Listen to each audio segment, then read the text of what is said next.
Evening, everybody. It's 5:35, and this is your closing comment for Tuesday, the 19th of October, and it is video number 985. And I want to remind everyone to hit that subscribe button. It doesn't cost anything, and the notification bell, and you'll get any and everything new as it comes out. Okay, so the market was up again today. Personally, I think it's getting a little long in the tooth here, especially after 6 out of 7 trading days. But the Dow was up 198.70, and while that looks impressive, it's barely over a half of 1%. Advanced declines, which were very strong early in the day, finished 9 to 7 up, which is not overwhelming. NASDAQ up 107.28. That's 7/10, with advanced declines 3 to 2. S&P was the big winner, up 0.74%, 33.17. The Russell was up $8.07, about a third of a percent, and transports did next to nothing, closing up 21.96 or 0.14%. The VIX was down a little. It's getting into that 15 area where I think it may bounce. Closed 1570 today, down 61 or 3.75%. We had a new entry today, which was BITO. Everybody's been waiting for this. It's the Bitcoin ETF, but it does not trade or own Bitcoin. It trades futures contracts. And if you understand what contango means, it basically means that the close-in month sells for X, and all of the months going out, the further out you go, sell for a premium. And in that situation, basically every month where it has to roll off and they have to rebuy the following month or 2 months out, depending upon how they administer that, they pay up. So they're continuously paying up. And frankly, I think that GBTC on the long side and BITO on the short side makes some sense here, because BITO is selling at a premium and GBTC is selling, as of last night's close, I don't know what it is tonight, but was selling at an 18% discount to Bitcoin. So you need to think about that and understand what you're actually getting. It's a tool for speculation. It is not a tool for ownership of Bitcoin. Okay, earnings beats. J&J up 3.75, 2.3%. That one was all over the place this morning. It had been 163. It was back to 160. It managed to climb back up during the day. Procter & Gamble, on the other hand, which also beat, closed down $1.68 or 1.2%, and the problem there is commodity prices, input costs. Travelers, a beat, 155.39 up 2.5. Walmart upgraded at Goldman Sachs, 144.69 up 301. Netflix, which beat and gave decent guidance. It had closed at 639, got all the way up to 663.5, and is currently trading substantially lower than that at 631.40, which is down, actually, after being 63.57, but they haven't had their call yet.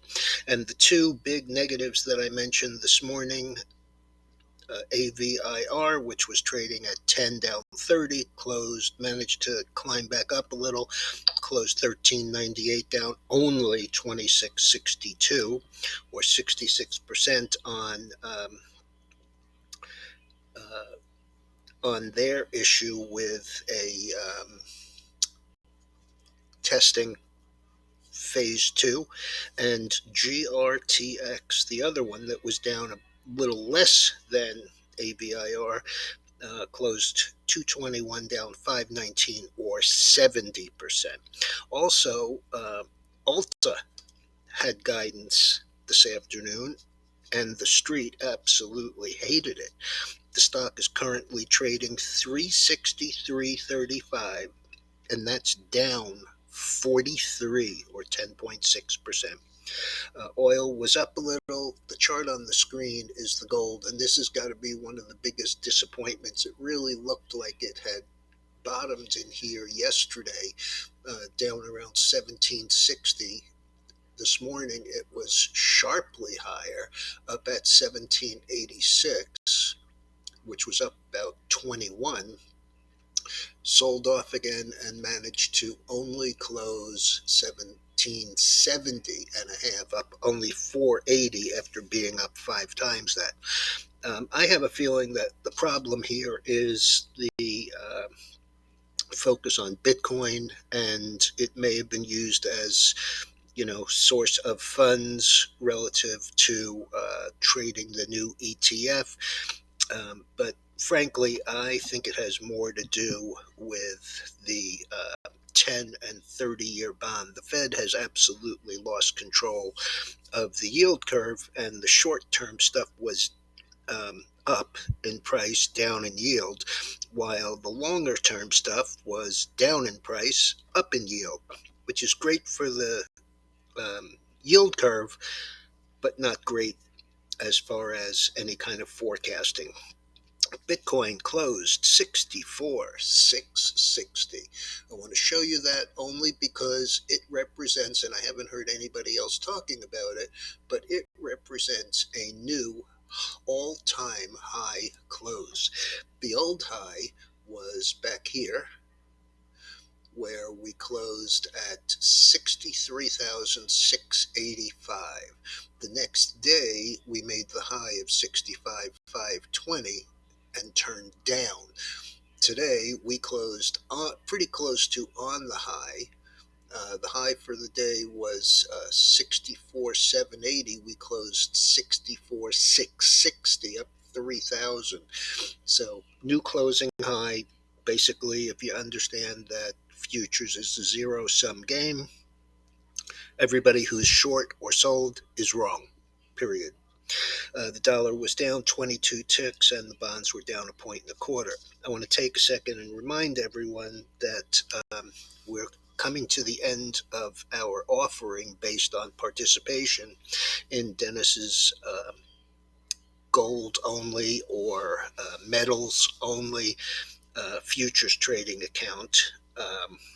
And so if you are interested in that, you want to understand what the benefits are, not only from a gains point of view, dealing with a good trader, but also from a tax point of view. There are some big advantages. You need to just direct message me or call me or send us an email, and I'll be happy to explain. Tomorrow we have the beige book. We have MBA applications, which is kind of a non-event.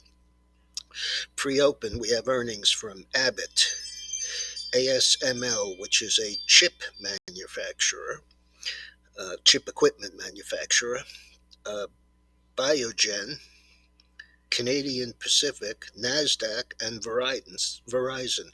After the close, we have some really big names: IBM, Lam Research, Las Vegas Sands, Tesla, CSX, Equifax, and KMI, Kinder Morgan, the pipeline company. All right, everyone, have a good evening, and I'll be back in the morning.